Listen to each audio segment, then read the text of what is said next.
All right. It's very interesting to talk about after a talk about worrying and repetitive thoughts. So I hope I'll do okay. Um, we often hear about our genes, right? We might be tall and lucky because we have good genes, and short and maybe sick because we have bad genes. But are genes really all there is to it? My name is Gilad Barshad, and I'm a PI at the Faculty of Medicine at the Technion. Today I'm going to take you on a journey beyond your genes, into the hidden DNA that shape who you are. So what is a gene? Say that I'm the CEO of a big tech company, and I want to start making this dishwashing robot to help people wash dishes in their houses. I call my technician and I tell them to start making copies of a particular page out of this book that holds the instructions of how to make that robot, and distribute these copies because the workers in the factory so they can start making these robots. So in the same way, our genome is like a book of instructions of how to make a person. We all read slightly different versions of this book. That's the genetic variation that defines who we are. But we also have 200 different cell types that make us, more than 200 different cell types that make us, and they all have to flip through different pages of this book. For example, a heart cell will have to contract and relax in order for the heart to pump.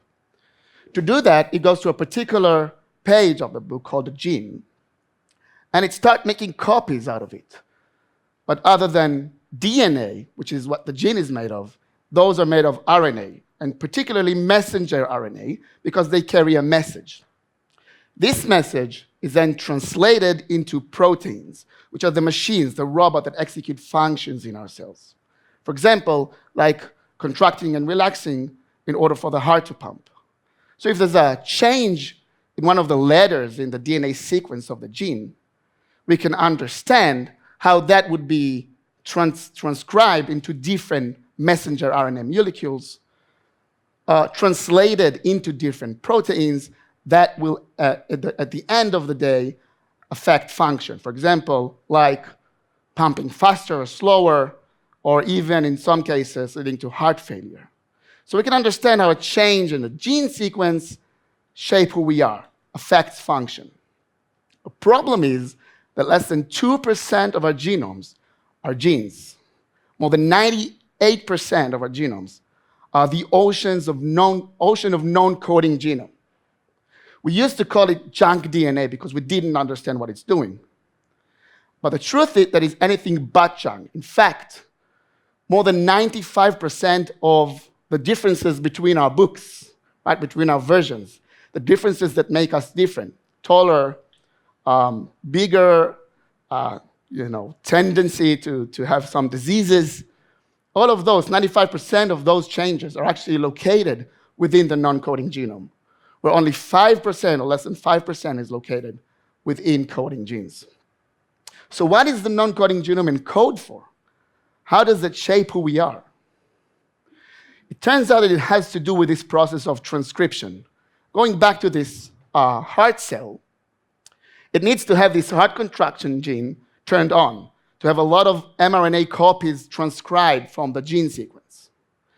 But a brain cell would not need to do that, okay, because it doesn't need to contract and relax. In the same way, an information processing gene will need to be turned on in a brain cell, but not in the heart cell. So how do our cells, different cells in our body, cell types, know when and where to express genes? This has a lot to do with a non-coding genome, and particularly with specific sequences within the non-coding genome called transcriptional enhancers. These are in the heart of what we do in the lab. And these unique sequences can communicate with the gene that they regulate, even though they can be far apart in the genomic distance, in the genomic sequence from them. So many letters of DNA away from the gene that they regulate. So how do they communicate with the genes to regulate the level of transcription? They do it by means of genome folding. So a genome is like a genie in a bottle. If we dive into a typical human cell, we'll find the nucleus. And inside that nucleus, we have the genome, which is about 3.2 billion building blocks long. That's the letters, the sequence of the DNA. And it can stretch up to 2 meters in size.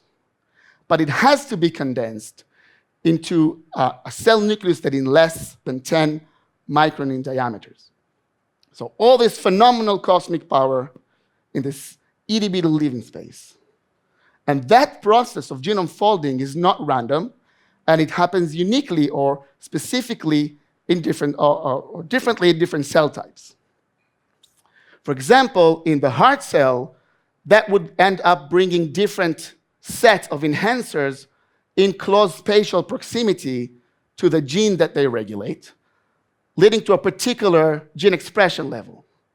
In the brain cell, that would be a different set, leading to a different gene expression level. And even when we look within the same cell type, we can have different genes regulated by different networks, different numbers of these transcriptional enhancers. So we ask ourselves, do numbers matter? And to ask this question, we focused on T cells, which are a major player in our adaptive immunity, the ability of our immune system to adapt and learn different pathogens like bacteria and viruses. And to do that, T cells will need to have high expression level of genes that are involved in the immune response. These genes will be what we call T-cell specific genes. They will be specifically expressed in T cells, but will show low expression level in other cell types. The other side of this coin is what we call housekeeping genes, genes that are important across the board, for example, for energy conversion, structural features of the cells. And since they are as important for T cell as they are for a brain cell or a skin cell, they will be expressed to similar level across different cell types. So this is how it looks like, right? So we can see the gene specificity score, very high for T-cell specific gene. That's the ratio between the expression level at the T cells compared to other cell types. And it's very low, roughly a 1-to-1 ratio for housekeeping genes. And it turns out we found that this phenomena is correlated with the number of enhancers that are looped and regulating these genes within T cells. So it seems like the number of enhancers actually affect how specifically a gene is expressed. So it seems like numbers do matter. Can we learn something from this about disease? We focus on autoimmunity because we're working on the immune system. And the autoimmunity is a family of disorders in which our immune system cannot distinguish between self and non-self. So rather than only attacking pathogens like bacteria and viruses, it can attack our own body cells. And the DNA changes between different individuals that are associated with a tendency to have autoimmune disease predominantly happen in enhancer sequences that are active in T cells.